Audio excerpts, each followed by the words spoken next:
আরে আমি তো বাজারে 600 টাকার বদলে 900 টাকা যে জিনিসটা কিনলাম, আমি তো কোনো ডিফারেন্স পাচ্ছি না। সো এটা হইতেছে f commerce and e commerce এর তার একটা মিসট্রাস্ট তৈরি হইতেছে। এন্ড এই যে ইজি টু অ্যাক্সেস মানে ইজি টু জেনারেট রেভিনিউ যে একটা মডেল তৈরি হইতেছে, it is actually will backfire pretty soon. And অনেকেই যারা এই শুধুমাত্র ফেসবুক ভিত্তিক করতেছে তাদের এখানে একটা ভয়াবহ ফিউচার আসতেছে আমি যেটা মনে করি। না, ব্র্যান্ডের স্টোরিটা মানুষের হৃদয়ে কানেক্ট না করাতে পারেন ভাই, আমি আবারও বলি এটা বাধ্য হচ্ছি। আপনি দেখবেন ট্রেনে বা বাসে যে আসে না মলম বিক্রেতা, তো দেখলে আমাদের পকেটে হাত চলে যায়, রিজার্ভ হয়ে যায়।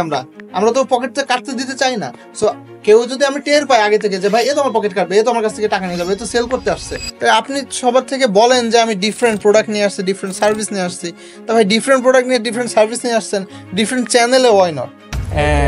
ইটস আ ওয়ার, আপনাকে সব দিক দিয়ে টার্গেট করতে হবে। হ্যাঁ, কোনো একদিন স্যার আমাকে বলতেছে একটা সিঙ্গেল ক্যাম্পেইন যেখানে মাল্টিপল কোনো অ্যাডসেট নাই, কিছুই নাই, $3000 দিয়ে দিতে।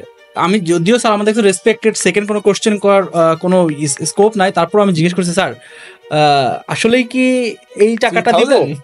স্যার বলতেছে ইয়েস ম্যান, এন্ড আপনি হিস্টোরির একটা part. We are some of the best egg sellers sitting before you on this table, and আমরা জীবনে ডিম বেচে অনেক কিছু শিখছি এবং ডিম বেচে আমরা অনেক রেভিনিউ নিয়ে আসছি এবং ডিম বেচে আমরা অনেক কাস্টমার নিয়ে আসি। আমরা অলমোস্ট 3.6 মিলিয়ন কাস্টমার অ্যাকোয়ার করছি in last 10 years for different companies.